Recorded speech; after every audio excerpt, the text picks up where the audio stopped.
काल व शपथ देण्यात येत आहे मौलिकचा प्रसाद म्हणून त्याचा आपण स्वीकार करावा आणि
केल्याने काय फळ प्राप्ती होते हे सांगा. पुढे भगवान शिवजींसोबत कुबेराची मैत्री कशी झाली हे सांगा. या सगळ्या प्रश्नाचं उत्तर काल ब्रह्मदेवाने नारदजींना दिलेलं आहे. हाच प्रसंग प्रयाग क्षेत्री सुतजी महाराज शौनकादी ऋषींना सांगतायत आणि आज आपल्याला ती कथा पुढे न्यायची आहे. अगदी भगवान महादेवांच्या विवाहापर्यंत पोहोचायचं आहे. प्रपंचामध्ये जीवन जगत असताना प्रत्येक व्यक्तीला एक अनुभूती येते, अनुभव येतो आहे. मानवी जीवन हे सुख दुःख मिश्रित आहे. कायम कोणाला सुखही मिळत नाही आणि कायम कोणाला दुःखही मिळत नाही. कधी सुख मिळतं तर दुःख मिळत नाही, कधी दुःख मिळतं तर सुख मिळत नाहीये. हे चालूच राहत आहे. प्रत्येकाच्या मनाप्रमाणे गोष्टी घडत नाहीये. आपण सांगितलं आपल्याला सुखाची प्राप्ती कायम मिळावी, तर तसं आपल्या मनाप्रमाणे होत नाहीये. आपल्याला दुःख नको आहे वाटतं, देव मला दुःख नको आहे, तर तेही आपल्या मनाप्रमाणे होत नाहीये. तर आपल्याला आपल्या परिवाराला कायम आनंदी जर ठेवायचं असेल तर आपल्याला भगवान महादेवांची कथा श्रवण करावी लागेल. शिव महापुराणामध्ये या सगळ्या प्रश्नांची उत्तरं दिलेली आहेत. ज्याला ज्याला वाटतं आपलं दुःख निघून जावं, आपल्याला कायमच्या सुखाची प्राप्ती व्हावी, आपल्या जीवनातलं ताप निघून जावं, आपल्या जीवनातील पीडा निघून जावी, तर त्याच्याकरता आपल्याला शिव महापुराण कथेचं श्रवण करणं गरजेचं आहे. परमार्थामध्ये भक्ती करत असताना विविध प्रकारच्या अडचणी माणसाला येत असतात.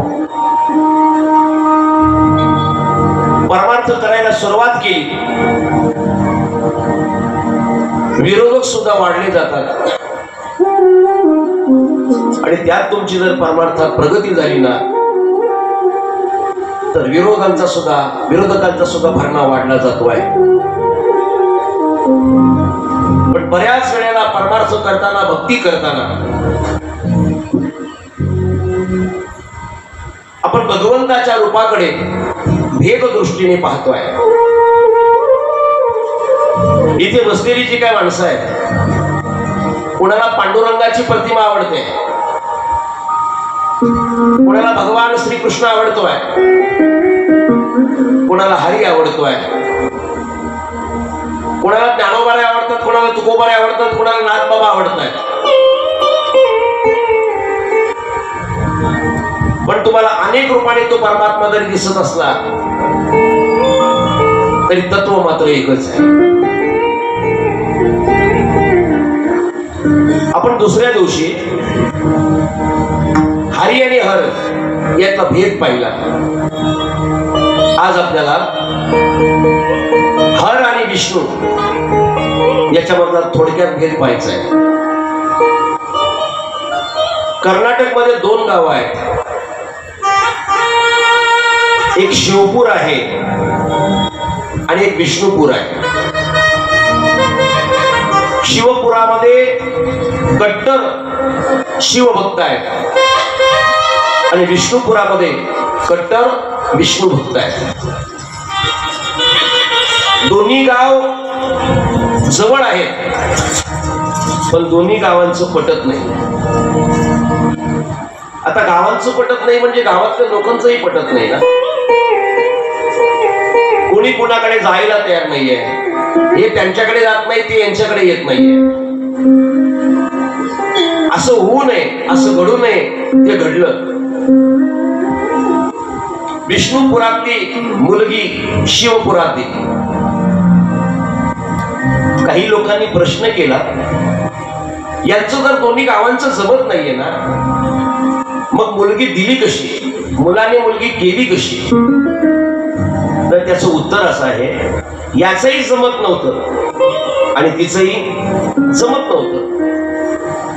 म्हणजे नाईलाजाने तो काय झाला, संबंध जोडला गेला. पण शिव भक्तही कट्टर होते आणि विष्णू भक्तही कट्टर होते. ज्या वेळेला मुलगी नांदायला आली, नवीन नवीन आलेली मुलगी प्रामाणिकपणाने वागते, बरोबर ना? फक्त माना हलवा.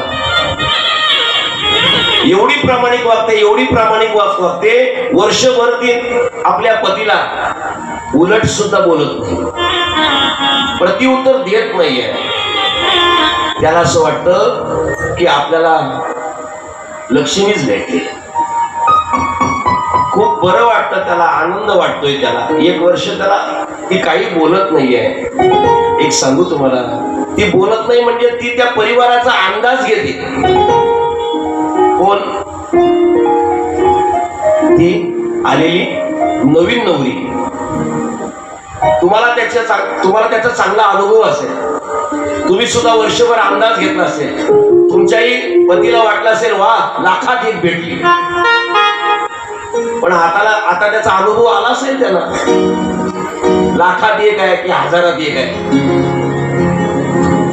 पण वर्षभर ती नवीन पत्नी, नवीन नवरी काही बोलत नाही. मला त्याला वाटतं, वा चांगली पत्नी मिळाली. पण ऐका, एक वर्षानंतर ती अंदाज घेऊन झाल्यानंतर आपला इंगा दाखवायला सुरुवात करते.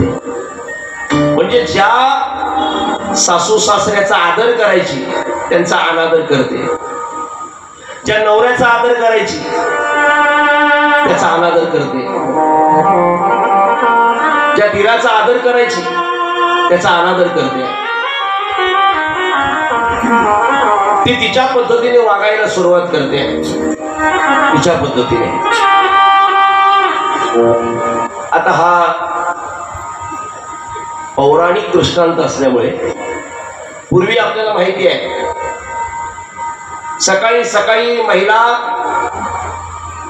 काय करायची, आपला घर साडून काढायची.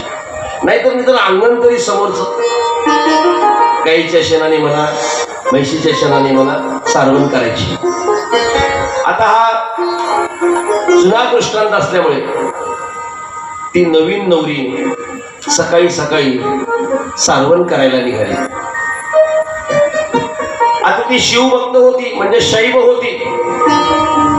तर ती सारवण करत असताना असं आडवं सारवायला लागली. कसं सारवतात हो? सारवताना आडवं सारवतात ना. आता भगवान शिवजींचे जे काही भक्त आहेत ते गंध सुद्धा कसं लावतात? आडवं लावतात, आडवं, बरोबर ना? आणि विष्णूचे भक्त गंध कसे लावतात? ऊर्ध्व.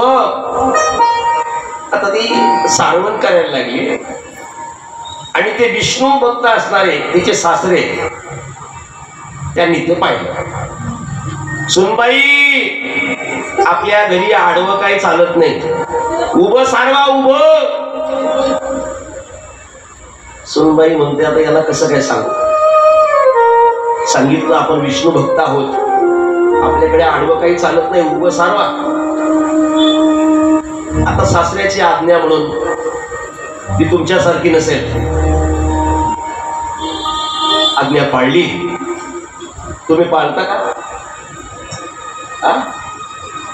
हो, किती बाया माना हलवतात बघा. निदान कथेत तरी हलवा, म्हणजे मला तरी बरं वाटेल, काहीतरी परिणाम झाला लोकांवर. सासू म्हटली की सुनेला काय येतो? ताप येतो. तिची आई कशी पण असू द्या,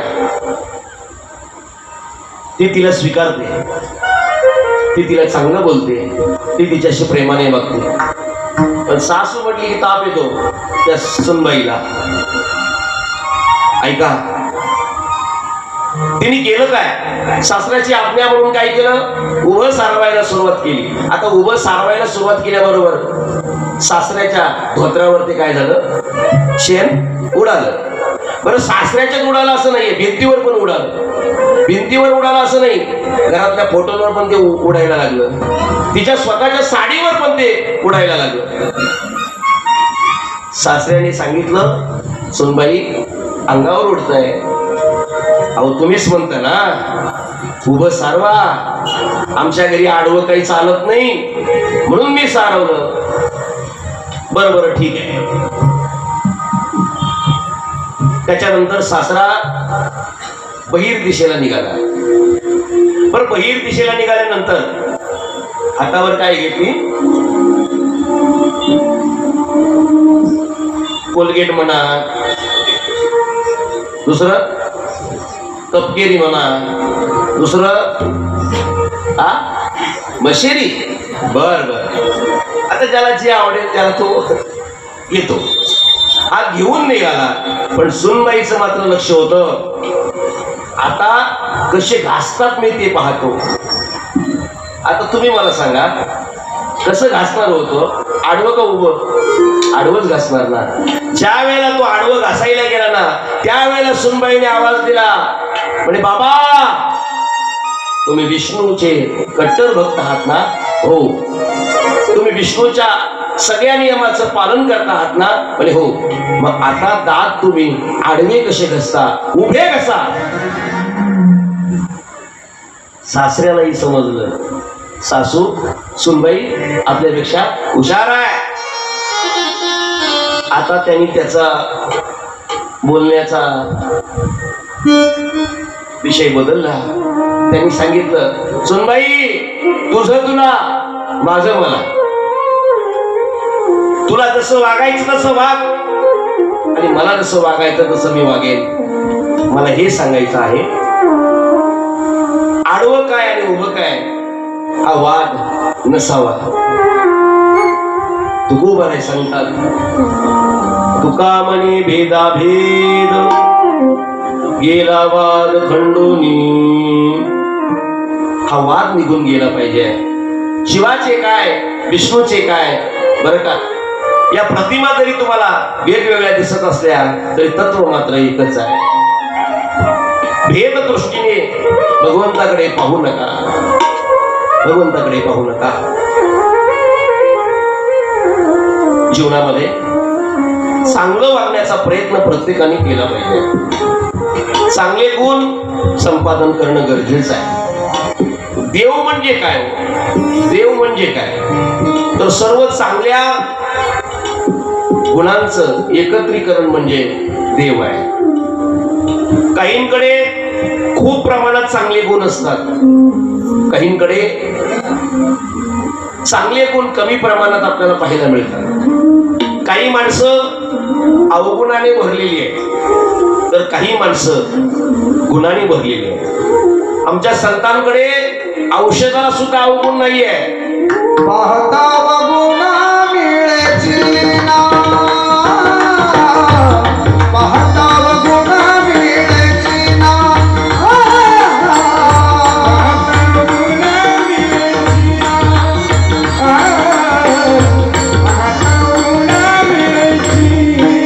तुका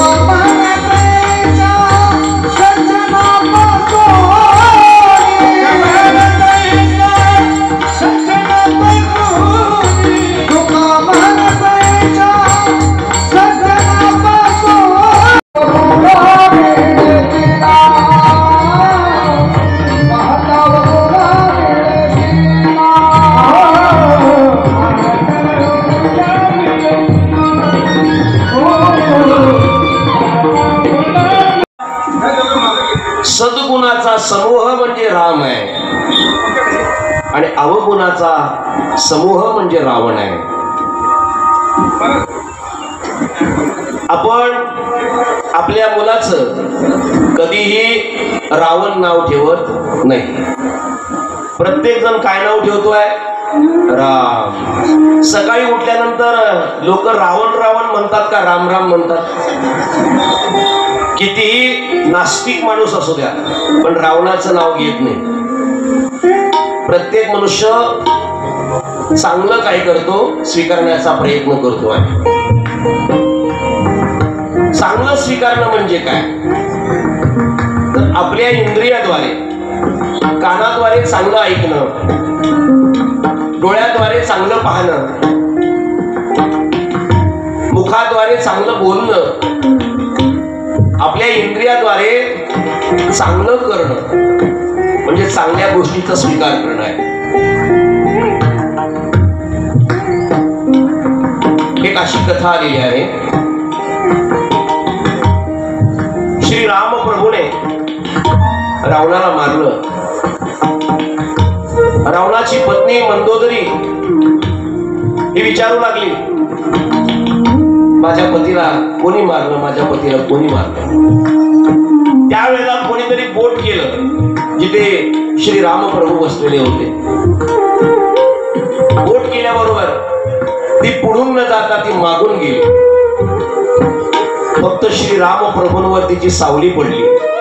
राम प्रभू उभे राहिले आणि नमस्कार केला. आई, कोण तुम्ही? काय एवढ्या रागात? मंदोदरीने सांगितलं, माझ्या नवऱ्याला कोणी मारलं. श्री राम प्रभू म्हटले, मी मारलं. तुमचे पतिदेव अधर्माने वागले म्हणून मी मारलं, माफ करा मला. त्यावेळेला मंदोदरीने सांगितलं, मी तुम्हाला शाप द्यायला नाही आली इथे, मी पाहायला आलेली आहे. आणि काय की काय असं तुमच्याकडे आहे की तुम्ही माझ्या पतिदेवाला मारलेला आहे? विशेष काय आहे तुमच्याकडे हे पाहायला आलोय. श्री राम प्रभू म्हटले, आई साहेब, काय तुम्ही माझ्यात पाहिलं हो? खरं तर ज्या वेळेला प्रभू आई म्हटले ना, त्यावेळेला मात्र मंदोदरीला खूप बरं वाटलं. काय विशेष पाहिलं?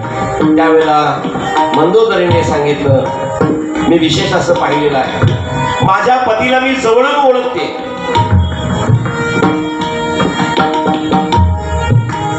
त्यांच्याकडे बळ आहे, सत्ता आहे, संपत्ती आहे. 33 कोटी देव त्यांच्या बंदीखान्यात आहेत. कैलास पर्वत घेऊन हातावर ते नाचतात. 9 ग्रहाच्या पायऱ्या केलेल्या आहेत त्यांनी, मला माहिती आहे. खूप बलवान आहे ते. पण सांगू तुम्हाला, 80,000 बायका होत्या, तरी सुद्धा एका वनवासात असणारी स्त्री मात्र काय केली, चोरून आणली. हे मी जवळून पाहिलं. तुमच्यामधला विशेष गुण सांगतो. एक पत्नी तुम्हाला, एक पत्नी, पण एक स्त्री, त्या स्त्रीची सावली तुमच्यावर पडली तर तुम्ही तिला आई म्हणून नमस्कार केला. हे तुम्ही आहात. आणि 80,000 बायका असताना एका वनवासाची पत्नी चोरून आणणारा तो माझा पती आहे. हे तुमच्या दोघांमध्ये मी काय पाहिलेलं आहे? फरक पाहिलेला आहे. श्री राम प्रभू म्हणजे सगळ्यात चांगल्या गुणाचा समुदाय आहे. आदर्श जीवन जगायचं असेल तर आपल्याला श्री राम प्रभूंकडे पाहून जगावं लागेल. आपण नेहमी कीर्तनामध्ये ऐकतो आहोत, कृष्णाच्या चरित्राचा उच्चार करावा आणि श्रीरामाच्या चरित्राचं आचरण करावं. प्रभू श्रीकृष्णाच्या चरित्राचं जर आपण आचरण करायला गेलो ना, तर समाजामध्ये आपली फसगत झाल्याशिवाय राहणार नाहीये.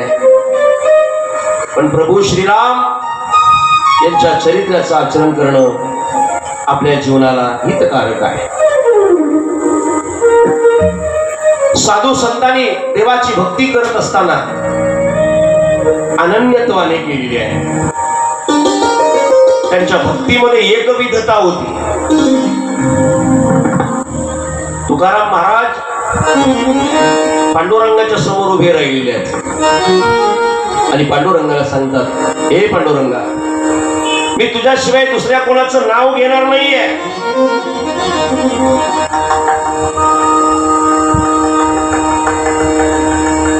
एक गावे आम्ही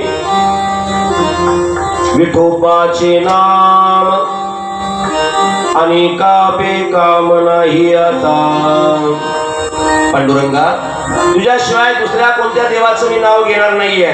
ही तुकाराम महाराजांच्या जीवनातली एक विधता आहे, अनन्यता आहे. ज्या वेळेला ज्ञानोबा आहे नामदेव महाराजांना तीर्थयात्रेला चला म्हणून सांगायला गेले, त्यावेळेला नामदेवरायांनी माऊली ज्ञानोबारायांना नकार दिला. माऊली, मला पांडुरंगाला सोडून यायचं नाहीये. त्यावेळेला माऊलीने विनंती केली. नामदेवराय म्हटले, तुम्हाला वाटत असेल मी यावं तर पांडुरंगाची परवानगी घ्या. पांडुरंगाकडे माऊली गेले, सांगितलं, पांडुरंगा, नामदेवांना घ्यायला आलोय मी, तीर्थयात्रेला जायचं आहे. श्री पांडुरंगाला खूप आनंद झाला. मला भगवंतांनी सांगितलं, नामदेवा, अरे विश्वाची जगाची माऊली तुला तीर्थयात्रेला घ्यायला आलेली आहे. तुझं चांगलं भाग्य आहे, तू जा त्यांच्या सोबत. नामदेव महाराज म्हटले, मी जाऊन देवा करू काय? मी तुझ्याशिवाय कोणाचं दर्शन घेत नाहीये. ही नामदेव महाराजांच्या जीवनातली एक विधता आहे. ही नामदेव महाराजांच्या जीवनातली अनन्यता आहे. पटावरी तारा नाही जा देवाचे, पटावरी नाही जा देवाचे, पटावरी नाही जा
आज ज्या देवाचे नाहीत ना, मी त्या देवाचं दर्शन घेणार नाहीये. वारकरी संप्रदायामध्ये सर्वात जास्त ज्यांना आयुष्य लाभलं ते तुळशीदास महाराज. 126 वर्षाचं आयुष्य त्यांना लाभलं.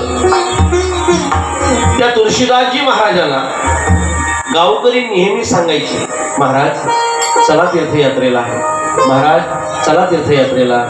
ते नेहमी आपल्या गावकऱ्यांना सांगायचे, मी तीर्थयात्रेला येऊन करू काय? मी श्रीरामाचा भक्त आहे, मी इतर देवाच्या पाया पडत नाहीये. एवढी एकविधता, मी येऊन करू काय? वारंवार गावातली लोक येऊन विनंती करायची. एक दिवशी गावातली लोक आली, महाराज चला आणि तुलसीदासजी महाराजांना सुद्धा असं वाटलं, एवढा आग्रह करतात तर जाऊया. पण त्यांनी सांगितलं मी यायला तयार आहे, पण मी कोणत्याही देवतेच्या पाया पडणार नाही. लोकांनी सांगितलं काही हरकत नाहीये, नका कोणत्या देवाच्या पाया पडतो. आमचं साहित्य तर सांभाळायला तुळशीदासजी महाराज म्हटले काही हरकत नाहीये, मी सांभाळेन. गेले महाराज. तीर्थयात्रा जवळजवळ होत आली. ही सगळी मंडळी वृंदावनामध्ये आली आहे. त्या वृंदावनातील लाला कृष्णाची मूर्ती महाराज पाहिली. जेवढा प्रवास केलेला होता, त्या प्रवासात जेवढे थकलेली होती लोक, बरं का, शीण आला होता, पण भगवान कृष्णाची ती मूर्ती डोळ्यांनी पाहिल्याबरोबर सगळा शीण निघून गेला. सगळ्यांचे चेहरे हाती फुलासारखे फुलले गेले. चेहऱ्यावरची प्रसन्नता झळकू लागली. त्यावेळेला ते तुळशीदास महाराजांकडे आले. तुळशीदास महाराजांनी सांगितलं, का हो, जाताना तर चेहरे तुमचे पडलेले होते, आता तुम्ही अगदी प्रसन्न चेहऱ्याने आलात. त्यावेळेला त्या गावकऱ्यांनी सांगितलं, म्हणे महाराज खरं सांगू का? म्हणे सांगा. तुम्ही सांगितलं होतं आम्हाला मी कोणत्या देवाच्या पाया पडणार नाही, पण ऐका ना, नका तुम्ही देवाच्या पाया पडू, फक्त आम्ही सांगतो तेवढं करा. म्हणजे काय, त्या लाला कृष्णाचं, श्रीकृष्णाचं फक्त रूप पाहून या, पाया पडू नका तुम्ही. त्यांनाही वाटलं जाऊया. आणि तुळशीदासजी महाराज मंदिराकडे निघाले. मंदिरात तुळशीदास महाराज ज्या वेळेला गेले ना, त्या लाला कृष्णाकडे, श्रीकृष्णाकडे पाहिल्यानंतर तुळशीदास महाराज खूप प्रसन्न झाले. हे देवा, काय तुझं रूप आहे. पाहिला पाहिला नंदाचा नंदना, पाहिला पाहिला नंदाचा नंदना, पाहिला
तुळशीदासजी महाराज पाहतच राहिले.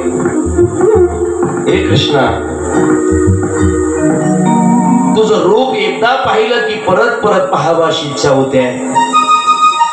फार गोड रूप आहे, सुंदर आहे. पण हे कृष्णा ऐक ना, माझा नियम आहे, मी श्री रामप्रभूंशिवाय दुसऱ्या कोणाच्या पाया पडत नाहीये.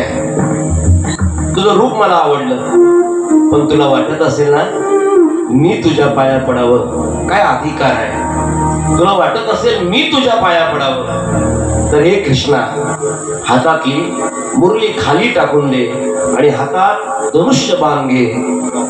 एवढं बोलल्याबरोबर महाराज तुळशीदासजी महाराजांचा खूप मोठा अधिकार होता. कृष्णाने हातातली मुरली खाली टाकली आणि हातात धनुष्य बाण घेतला. त्याच क्षणाला तुळशीदासजी महाराजांनी श्रीराम प्रभू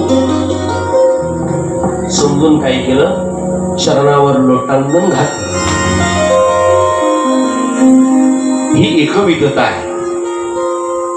आपण पण तसं ठरवूया, एका देवाची भक्ती करायची बस. मग कोणाला भोळे बाबा आवडत नसतील तर त्यांनी त्यांची भक्ती करायची. कोणाला पांडुरंग परमात्मा आवडत असेल त्यांनी त्यांची भक्ती करायची. कोणाला ज्ञानोबारे आवडतात, कोणाला तुकोबारे आवडतात, ज्यांना जे आवडतं ना त्या देवतेची भक्ती करा. पण एक विधता असावी. तुमची श्रद्धा ज्या देवतेवर आहे ती देवता तुम्हाला प्रत्येक क्षणाला तुमच्या डोळ्यासमोर उभी राहिली पाहिजे. तुम्ही जर पांडुरंगावर तुमची श्रद्धा आहे, तुम्ही शिवजींच्या मंदिरात जरी गेलात तर त्या शिवलिंगामध्ये तुम्हाला पांडुरंगच परमात्मा पाहता आला पाहिजे. ही एक विधता आहे भक्तीतली. अनेक प्रकारची उदाहरणं आलेली आहे. अनन्यता सांगत असताना चातक नावाचा पक्षी आहे. तो चातक नावाचा जो पक्षी आहे ना तो एवढा भगवंत, एवढा त्या पडणाऱ्या पावसाशी अनन्य आहे की तो ज्या वेळेला पाणी पडेल त्याच वेळेला पाणी पितो आहे. हा, इतर वेळेला तो पाणी पित नाहीये. मग तुम्ही मला सांगा, त्याच्या समोर समुद्र भरलेला आहे, नदी भरलेली आहे, विहीर भरलेली आहे, तलाव भरलेला आहे, पाणी प्यायला पाहिजे ना, तहान लागली आहे ना. ज्ञानोबारे सांगताय, भरले सरिता समुद्र चहूकडे, परिते पापियासी कोरडे, काजे मेघोने थेंबू पडे पाणी की तया. ज्ञानोबाने सांगतात समुद्र भरलेला आहे त्याच्या समोर, पण तो मात्र पाणी पित नाहीये. ऐका, एक उदाहरण दिलेलं आहे. चातक नावाचा पक्षी आकाशात भ्रमण करतोय. मृत्यू त्याचा जवळ आला. कोणाचा मृत्यू कधी येईल सांगता येत नाही ना, नाही सांगता येत. मृत्यू जवळ आला आणि तो काय झाला, समुद्रात पडला. आता मी तुम्हाला विचारतो, समुद्रात पडलेला आहे, त्याला तहान लागलेली आहे, तो आता मरणार आहे, आणि पाणी प्यायला पाहिजे का न प्यायला पाहिजे? तुमचं उत्तर हवंय मला. प्यायला पाहिजे. पण ऐका, तो काय करतोय, त्या पडणाऱ्या पावसासोबत अनन्य असल्यामुळे आयुष्यभर त्यांनी तो नियम पाळलेला आहे. मग तो विचार करतोय, आयुष्यात मी कधीच इतर पाणी प्यालो नाही, आता मरता वेळेला मी का पिऊ बरं का. त्यांनी केलं काय, वर चोच केली आणि आपला प्राण त्यागला. किती अनन्यता आहे त्या चातकाकडे, किती अनन्यता आहे.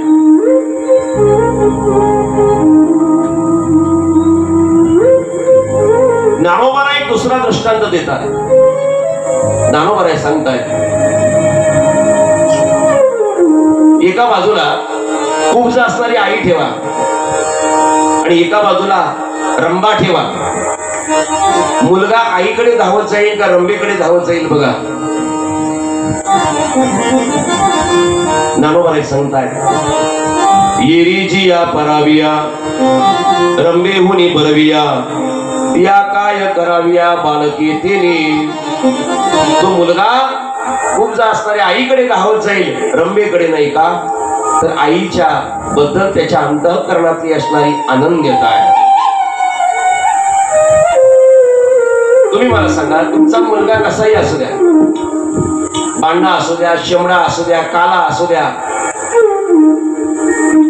शेजारीचा मुलगा फार सुंदर आहे, तुम्ही कौतुक कोणाचं करा? माझं सोने आहे, नाकातून बॅटऱ्या मारतो हा, तरी पण आई म्हणते माझा सोने.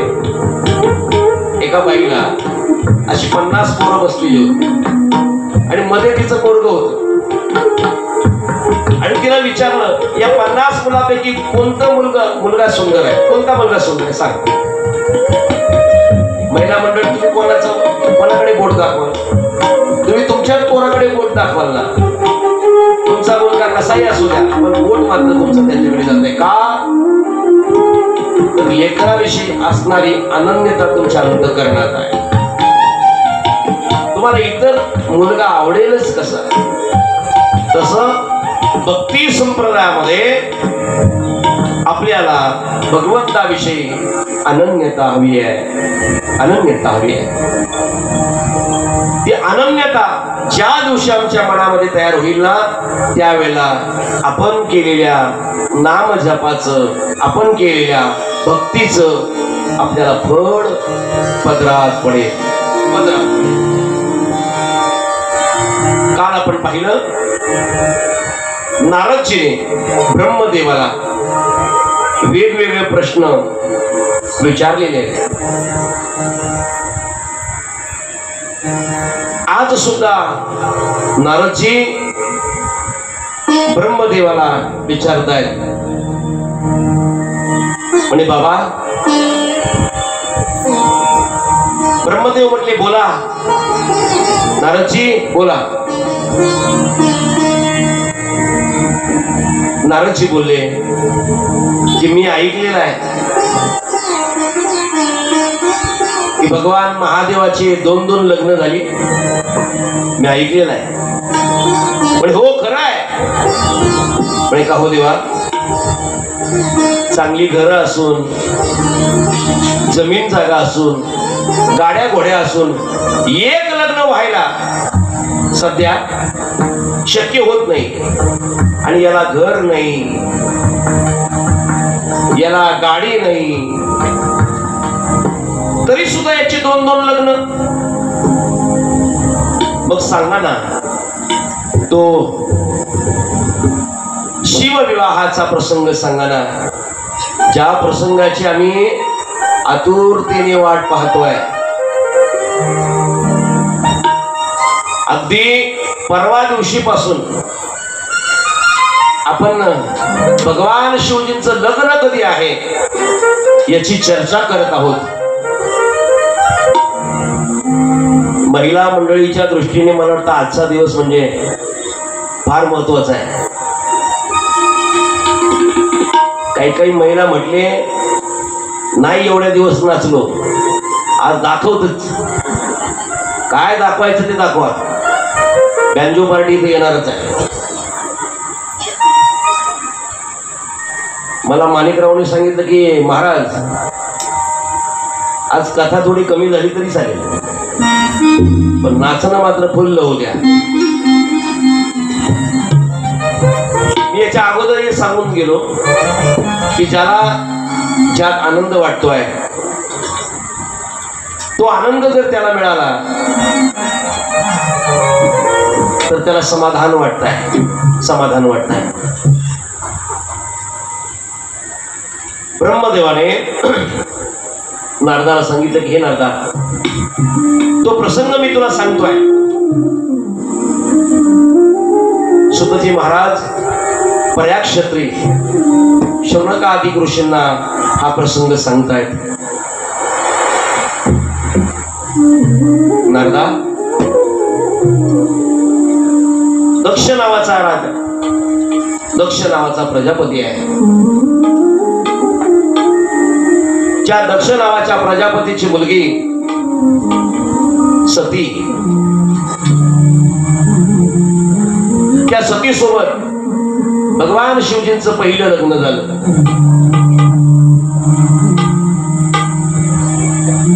लग्नानंतर काही दिवस आनंदात गेले, पण एक दिवशी प्रसंग आला. ज्या वेळेला त्या दक्षाला प्रजापती पद मिळालं आणि सभेमध्ये ज्या वेळेला त्यांनी प्रवेश केला, त्यावेळेला सगळ्यांनी त्यांचा काय केला, जय जयकार केला. सगळे उठले आसनावरून, पण तिघे उठले नाहीत. ब्रह्मदेव उठले नाहीत, श्री विष्णू उठले नाहीत आणि शिवजी उठले नाहीत. कोण उठलं नाही म्हणून त्यांनी पाहिलं. ब्रह्मदेव उठले नाहीत, जाऊ द्या, माझ्या वडिलांसारखे आहेत, वडील आहेत, जाऊ द्या. दुसऱ्या क्रमांकावर पाहिलं, श्री विष्णू उठले नाहीत. विष्णू तर बापाचा बाप आहे, हरकत नाही. पण तिसऱ्या खुर्चीवर पाहिलं, शिवजी उठले नाहीत. नात्याने माझा जावई आहे, का उठला नाही? राग आला सासऱ्याला महाराज. आता हे नातं फार नाजूक आहे. कोणाचं? जावयाचं आणि सासऱ्याचं. हे नातं फार जपून काय करावं लागतं, वापरावं लागतं. तुम्ही जर तिथे तुमची इज्जत जर घालवली एकदा का, तर तुम्हाला कुठेच तेवढा दर्जा मिळणार नाहीये. तो दर्जा आपण ठेवण्याकरता आपण चांगलं वागलो पाहिजे. ऐका, त्या दक्षाने जावयाला म्हणजे शिवजीला नको नको तसे शब्द वापरले. बैलावर फिरतो, अंगात कपडे नाही, अंगाला काय भस्म लावतो. त्या सभेमध्ये आपल्या जावयाचा अपमान केला. पण भगवान शिवजी शांत असल्यामुळे त्यांनी मात्र प्रत्युत्तर केलं नाही. ते काही न बोलता घरी निघून आले. आपल्या पत्नीला सुद्धा त्यांनी सांगितलं नाही. मी असे बरेच पाहिले, मित्रांमध्ये झालेल्या गोष्टी सुद्धा आपल्या घरच्या येऊन घरी पत्नीला सांगतात. मित्रांमध्ये घडलेलेच नाही तर प्रत्येक गोष्ट जी बाहेर घडेल ते येऊन आपल्या पत्नीला सांगतात. पण भगवान महादेवाने जे घडलं होतं ना, ते सांगितलं नाही. बरं, सांगितलं नाही. पण त्या सभेमध्ये दक्ष प्रजापतीचा जो अपमान झालेला होता, त्या अपमानाचा बदला त्याला घ्यायचा होता. त्यांनी फार मोठा यज्ञ ठेवला. यज्ञामध्ये सगळ्या देवांना निमंत्रण दिलं, पण भगवान महादेवाला निमंत्रण दिलं नाही.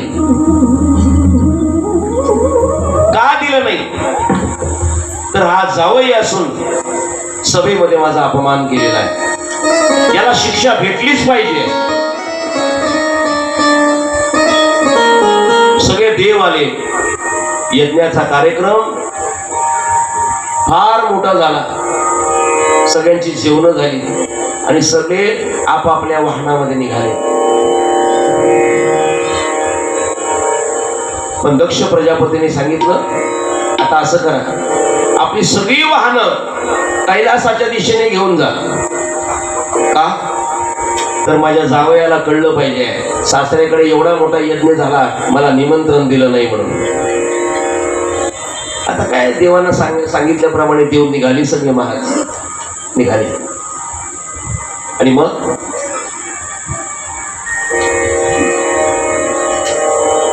सती, त्या सतीच्या नजरेमध्ये बरीचशी विमानं पाहायला मिळाली. तिने काही देवांना थांबवलं आणि विचारलं, का हो, माझ्या वडिलांच्या कडून सगळी विमानं येत आहेत, काय कारण काय? त्यावेळेला देवांनी सांगितलं, तुम्हाला माहिती नाही का? म्हणे नाही आहे. तुमच्या वडिलांकडे खूप मोठा कार्यक्रम झाला यज्ञाचा, तुम्हाला निमंत्रण नाही का? म्हणे नाही निमंत्रण. सतीला वाईट वाटलं. आणि सतीने येऊन आपल्या पतीला सांगितलं, हो बाबांकडे एवढा मोठा यज्ञाचा कार्यक्रम झाला पण आपल्याला त्यांनी बोलवलं नाही ना. त्यावेळेला सगळी हकीकत सांगितली. मागे सभेमध्ये मी उठलो नाही म्हणून तुझ्या वडिलांना राग आला. सती, रागात तुझे वडील मला नको तसे बोलले, माझा अपमान केला.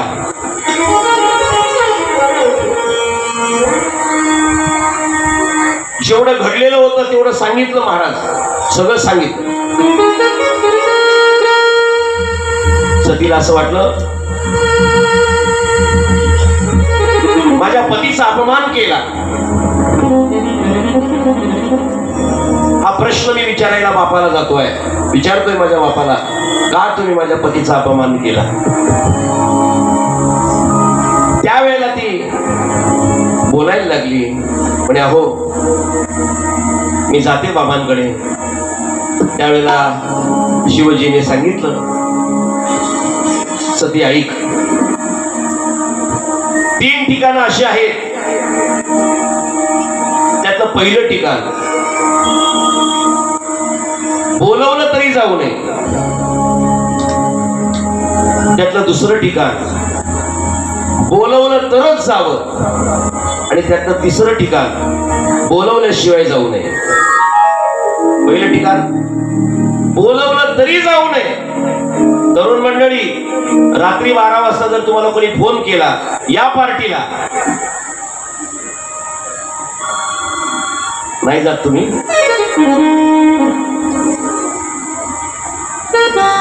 वाईट परिस्थिती आहे समाजाची महाराज. 3-3 वाजेपर्यंत पोरं फिरतात, पण आईला पण माहिती नाही, वडिलांना पण माहिती नाही. आणि आई वडील जर विचारायला गेले तर त्यांना उत्तर भलतं सलत भेटत. तो मुलगा आई वडिलांशी बोलताना वैर भावाने बोलतोय. मला काही कळत नाही का, मी आता काही लहान आहे का, मला काही समजावायला पाहिजे का, हे सगळे शब्द तो बोलतो ना. त्यावेळेला आई वडिलांच्याही मनात असा भाव निर्माण होतो, आपला बाळू जर मोठा झालेला आहे तर याला आता आपण शिकवणं बरोबर नाहीये. पण ऐका तरुण बांधवांना माझी विनंती आहे, महत्वाचं काम नसेल ना तर रात्रीचा प्रवास कधी करू नका. अरे काय गरज आहे अर्धी रात्र कुठेतरी जाऊन बसणं योग्य आहे का? बसायचं, तुम्हाला झोप लागत नाही ना, घरात ग्रंथ वाचत बसा. ज्ञानेश्वर महाराजांचं चरित्र वाचा, तुकोबारांचं चरित्र वाचा. ती वेळ तुम्ही काय करा, चिंतनात घालवा, वाचनात घालवा. 2-2 वाजेपर्यंत आपण मित्रांसोबत गप्पा मारतो, काय मिळणार आहे त्यातून? काही मिळत नाहीये. म्हणून गरज जर नसेल ना तर रात्री काय करा, घरातून बाहेर जाण्याचं टाळा. पहिला मुद्दा सांगितला शिवजीने, पार्टीला कोणी बोलवलं तरी जाऊ नका. अहो असे काही मी पाहिले, महिनाभर वाढदिवस खातो, महिनाभर, आज याचा उद्या त्याचा परवा त्याचा, काय चाललंय हे? मी तुम्हाला विचारतो, आजचा दिवस आपल्या जीवनातला कमी झाला का जास्त झाला? दिवस कमी झाला का आपल्या आयुष्यातला? आजचा दिवस गेला, आजची रात्र जाईल म्हणजे आपल्या जीवनातला एक दिवस कमी झाला. वाढदिवस कसं काय? मला हेच कळत नाही अजून. लोक प्रत्येक तुम्ही नाक्यावर जा, लाखो रुपये खर्च लोक त्या बॅनर साठी करतात. प्रत्येक नाक्यावर तुम्हाला ते बॅनर पाहायला मिळतात. वाढदिवस, दिवस वाढतोय का कमी होतोय? कधीतरी या गोष्टीचा बारकाईने विचार करा. आपलं आयुष्य नको त्या गोष्टीमध्ये फुकट चाललेलं आहे. म्हणून कोणी पार्टीला जरी बोलवलं तरी जाऊ नका. भगवान शिवजी म्हणतात, सती एक ठिकाण असं आहे की तिथे बोलवलं नाही तरी जा. धुळखाडीला कथा चालू आहे, एखाद्याला निमंत्रण नसेल मग काय त्यांनी यायचं नाही का? काही लोक म्हणतात मग त्याने काय आम्हाला निमंत्रण केलंय? भगवत कार्याकरता सप्ताह करता कथा जिथे चालू असेल त्या ठिकाणाहून आपल्याला निमंत्रण यावं अशी अपेक्षा करू नका. तिथे निमंत्रण नसलं तरी प्रेमाने तिथे आपण गेलो पाहिजे. आणि तिसरं ठिकाण सांगितलं, निमंत्रण असेल तरच जा लग्नाला. एकाला निमंत्रण असतं आणि 5-7 जण त्याच्या मागे नुसते असे करत निघतात. बरं, त्यांना फार किंमत पण दिली जात नाही. साहेब जर खुर्चीवर बसले तर यांना उभं राहावं लागतं. साहेब जर जेवायला बसले तरी असे आजूबाजूला उभे राहतात. तुम्हाला तुमचा अपमान नाही वाटत का? ती व्यक्ती खाली बसून जेवते आहे आणि आपण त्यांच्या भोवती उभे आहोत. आपण नाही वाटत? ही साखरी केल्यासारखं वाटत नाही का कोणाची?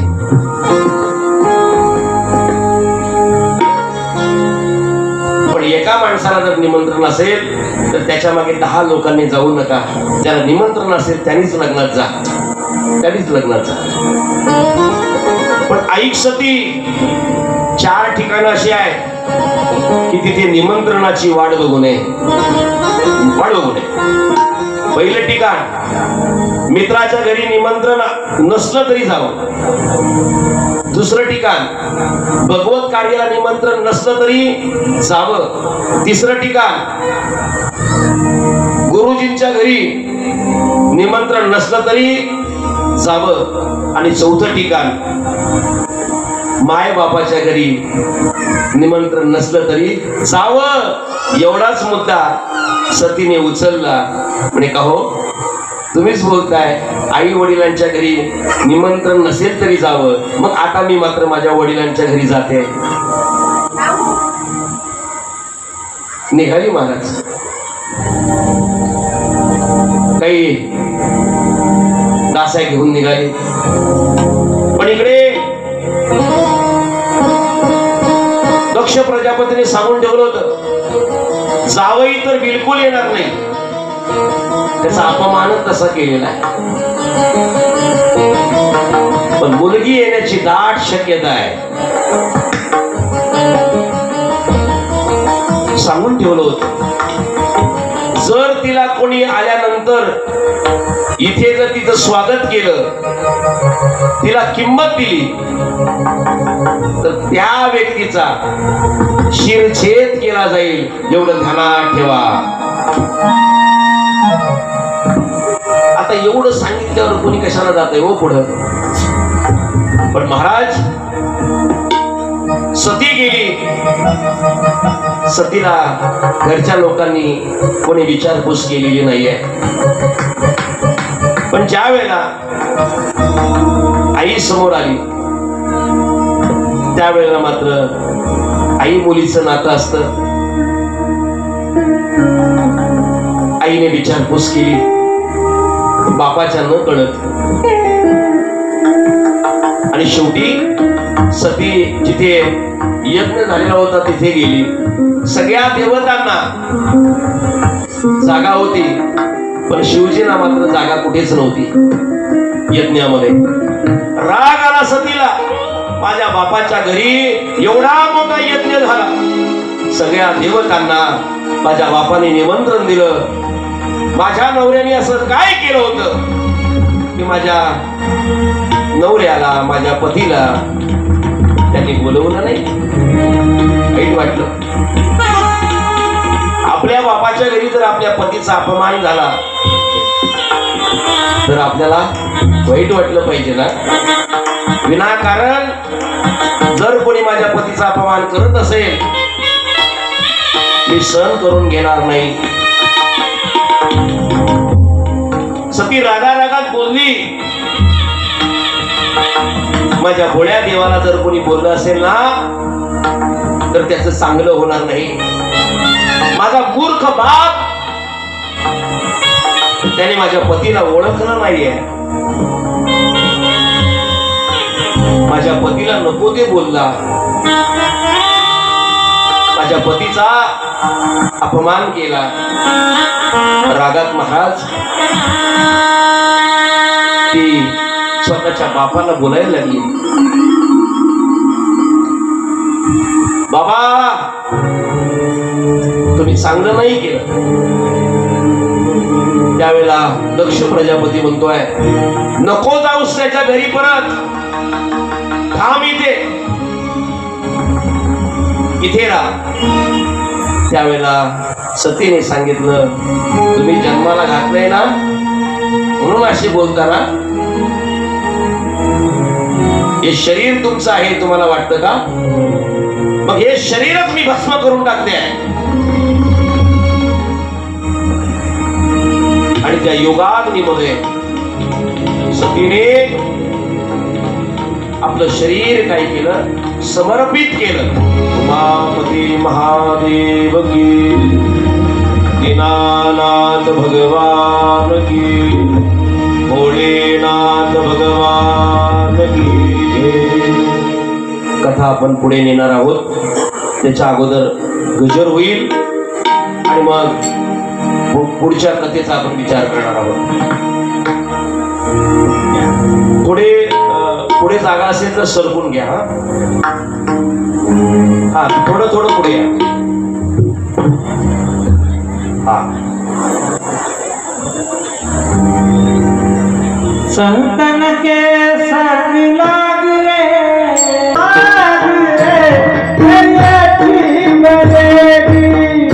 संतन के संग लाग रे संग लाग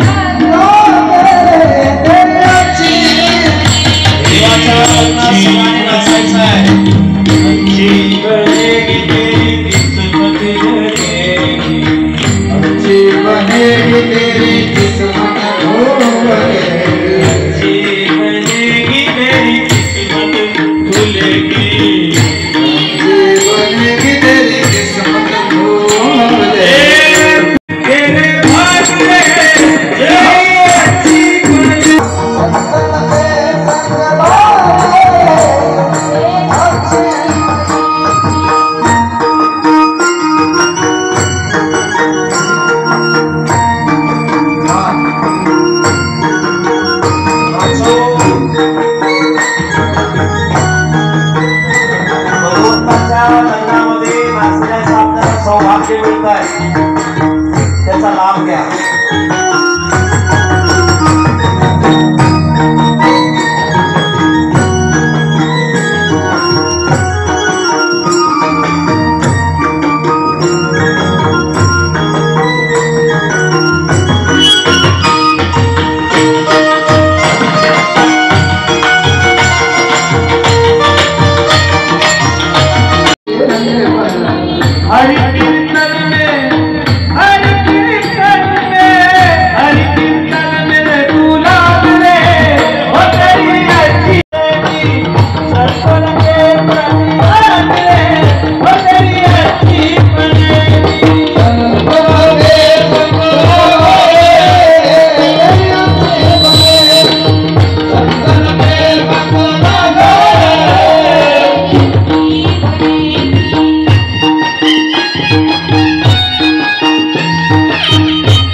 नारदजींना सांगतायत सतीने ज्यावेळेला योगाग्नीमध्ये आपला देह समर्पित केला त्यावेळेला भगवान शिवजींचं नामचिंतन करत करत आपला देह समर्पित केलेला आहे. भगवान शिवजींना सांगितलं की भगवंता बोले बाबा, मला जन्मोजन्मी तुम्हीच पती म्हणून मिळावेत.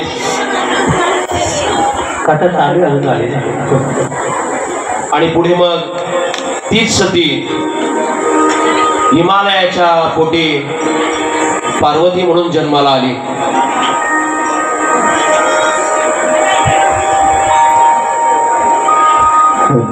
हिमालयाच्या घरी सतीला पार्वतीला पाहण्याकरता अनेक मंडळी आलेली आहे आणि त्याच वेळी नारदजींचं त्या ठिकाणी आगमन झालेलं आहे. नारदजींना पाहिल्यानंतर पर्वतराज हिमालयाने सांगितलं, नारदजी, माझ्या मुलीचं भविष्य सांगा. नारदाने सांगितलं, हिमालया, तुझी मुलगी म्हणजे साक्षात भगवती आहे. हिचं नाव जरी घेतलं तरी जगातल्या स्त्रिया पतिव्रता होतील एवढी ही पवित्र आहे. पण काही हिच्या जीवनात तुम्हाला न पटण्यासारखं सुद्धा आहे. पण हे काय, हिला जो पती मिळणार आहे त्याला घर नाही. हिला जो पती मिळणार आहे त्याच्याकडे गाडी नाही. हिला जो पती मिळणार आहे त्याच्या अंगावर कपडे नाहीत. हिला जो पती मिळणार आहे तो बैलावर प्रवास करतो. हिला जो पती मिळणार आहे तो स्मशानात राहतो. हिला जो पती मिळणार आहे तो अंगाला भस्म लावतो. हे सगळं वर्णन मैनाबाईने ऐकलं, म्हणजे पार्वतीच्या आईने. मैनाने ऐकल्याबरोबर तिला वाईट वाटलं. ए दीदी बस इकडं.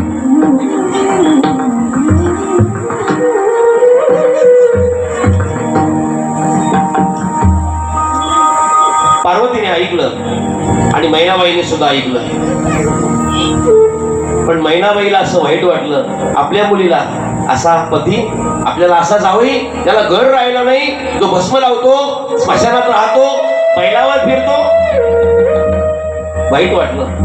पण हे सगळं वर्णन ज्या वेळेला पार्वतीने ऐकलं ना त्यावेळेला पार्वतीला खात्री झाली, हे सगळं वर्णन नारदजी करताय ते माझ्या भोळे बाबाचंच करताय. मनाप्रमाणे जर पती मिळाला तर त्या मुलीला आनंद होतो ना, आनंद होतो. मनाच्या विरोधात मिळाला तर तिला जगावं असं वाटत नाही. मनाप्रमाणे पती मिळणार आहे म्हणून पार्वती माता आनंदात आहे. नारदजीला सांगितलं, आता हा पती मला मिळावा म्हणून काय करावं लागेल. नारदजीने सांगितलं, तपश्चर्या करावी लागेल. जा तप कर. पार्वती मातेने महाराज तप केलं.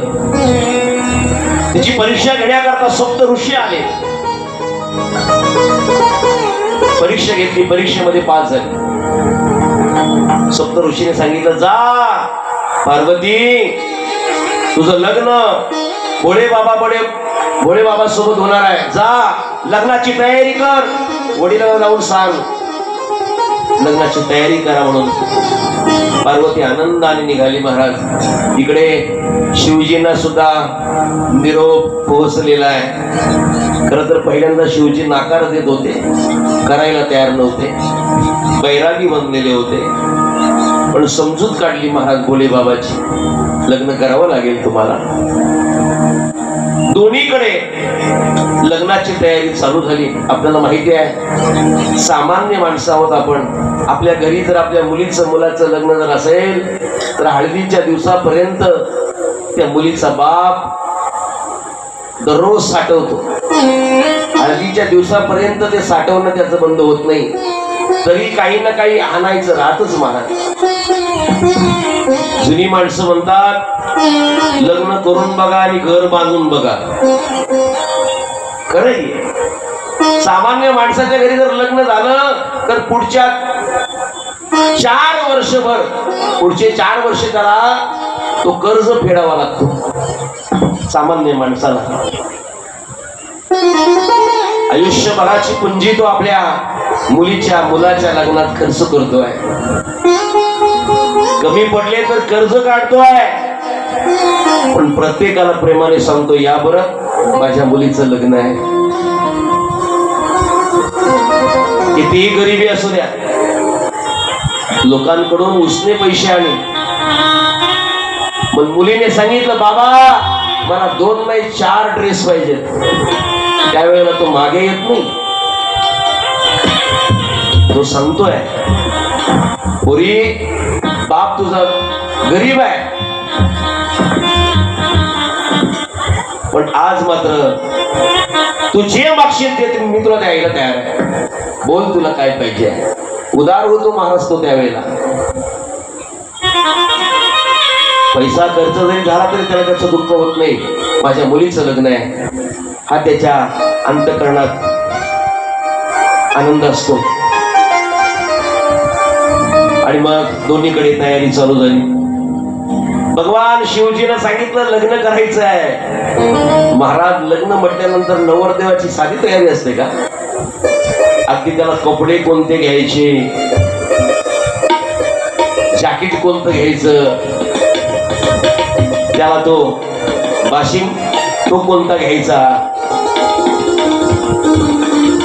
पितांबर कोणतं त्याला लावायचं. बरं हळदीला दुपारचा ड्रेस वेगळा, सकाळचा ड्रेस वेगळा, संध्याकाळचा ड्रेस वेगळा. बरोबर बोलतो ना मी? मान तर हलवा. ज्यांची लग्न झालेलं निदान त्यांनी तरी मान हलवा. सकाळी कपडे वेगळा घालतो, दुपारी वेगळं घालतो आणि संध्याकाळी वेगळं घालतो. परत लग्नाच्या दिवशी सकाळी वेगळे, दुपारी वेगळे, संध्याकाळी वेगळे. लग्न लावताना मात्र तो ड्रेस मात्र तो काय असतो, किमतीचा असतो, भारीतला असतो. आणि मग शिवजींची सगळी तयारी झाली. आता शिवजींचे कपडे म्हणजे काय हो, गजचर्म व्याघ्रंबर सगळी तयारी केली महाराज. लग्नाचा दिवस उगवला. इकडे पार्वती मातेच्या घरी सुद्धा पर्वत राजा हिमालयाने सगळ्या नद्या बोलवल्या होत्या, सगळे पर्वत बोलवले होते. आपापले वाहन घेऊन सगळे आनंदाने पर्वताच्या हिमालयाच्या घरी आले होते. आता लग्नाचा प्रसंग म्हटल्यानंतर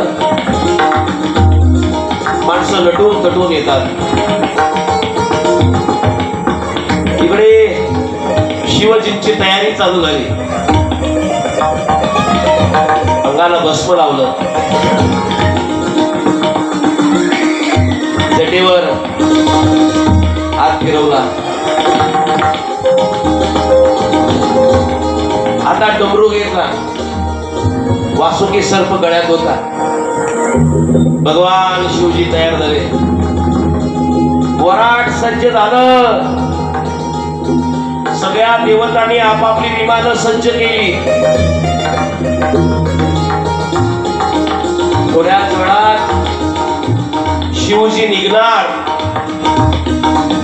सगळ्यांची नुसती धावा धाव धावा धाव. भगवान शिवजींचं वराट निघालं महाराज. पण भगवान शिवजींच्या वराडापुढे, भगवान शिवजींच्या पुढे जे वराड होत ना, ते वराड भगवान शिवजीला शोभतच नव्हतं. म्हणजे नवरदेवाला न शोभणार होत. आता नवरदेव कसा आणि बाकीचे देव सगळे सुटफुट घालून होते ना, शोभत नव्हते. भगवान महादेवांनी सांगितलं हे आपल्याला काही वराड शोभणार नाही. भृंगीला बोलवलं महाराज. भृंगीला बोलवलं आणि सांगितलं आपलं वराड आणा, आपली मंडळी आणा. महाराज ती जी मंडळी आणली त्या भृंगीने, कोणाला हात नाहीत तर कोणाला असंख्य हात, कोणाला पाय नाही तर कोणाला असंख्य पाय, कोणाला डोळे नाही तर कोणाला असंख्य डोळे, कोणाला तोंड नाही तर कोणाला असंख्य डोळे, असंख्य तोंड. महाराज भूत पिशाच्या सारखी सगळी मंडळी दिसायला लागली महाराज. आणि मग काय, नवरदेवा पुढे वराट नाचायला लागलं.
जागा मिळाल्या सर्वांना.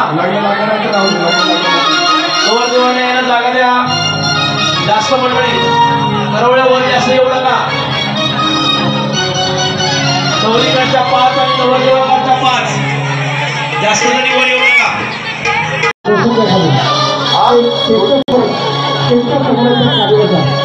या ठिकाणी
गजानन बाबा श्री गजानन बाबा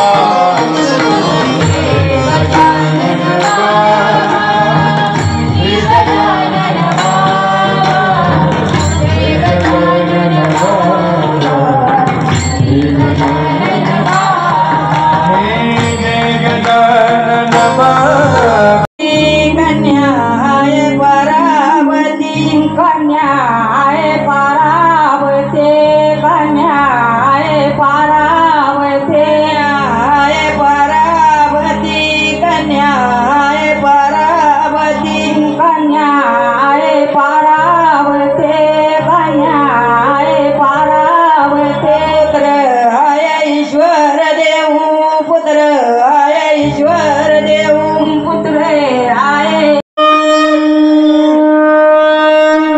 गौतावती विक्राळ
महाप्रसाद घ्यायचा आहे. ज्या माऊलींना जागा नसेल कृपया आपण मंडपाच्या बाजूला थांबायचं आहे. 5 मिनिटं वेटिंगवर थांबायचं, फक्त 5 मिनिटं. सर्वांची महाप्रसादाची व्यवस्था केलेली आहे. कृपया आपण सर्वांनी आणि सहकार्य करायचे. व्यासपीठाच्या वतीने आपल्याला आणि मी सूचित करीत आहोत आहे. तसेच ज्यांना बसायला जागा नसेल त्यांनी आणि बाजूला थांबून घ्यायचा. पुढे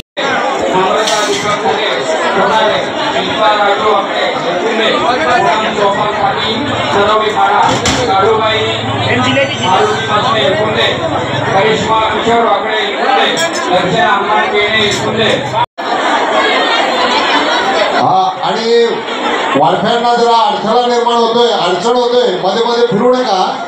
आपण एका साईडला उभे राहा, कुणी मात्र जायचं नाही आणि वारफ्यांना अडचण होईल, त्रास. पुन्हा पुन्हा मी सूचना करू इच्छितो, अन्न हे पूर्ण ब्रह्म आहे, तर कृपया आपण आपल्याला जितकं हवं आहे तितकं घ्या. 1 वेळ घ्या, 2 वेळ घ्या, 3 वेळा घ्या, काही हरकत नाही. आणि वारफे मंडळीने देखील याची दक्षता घ्यावी. आणि पुढेही पात्र रोहन वंजारी सोनाले त्याच्या आरतीचे मानकरी. तसेच या धर्मकार्यामध्ये ज्या दानशूरांनी योगदान दिलेलं आहे त्यांची नावे उच्चारण्यात येणार आहेत. तसेच वस्तुरूपाने असतील किंवा देणगीच्या स्वरूपामध्ये असतील त्यांची नावे पुढील प्रमाणे उच्चारण्यात येणार आहे. तसेच आयोग देणगीच्या स्वरूपामध्ये दिलेले पुढील प्रमाणे त्यांची नावे उच्चारण्यात येणार आहेत.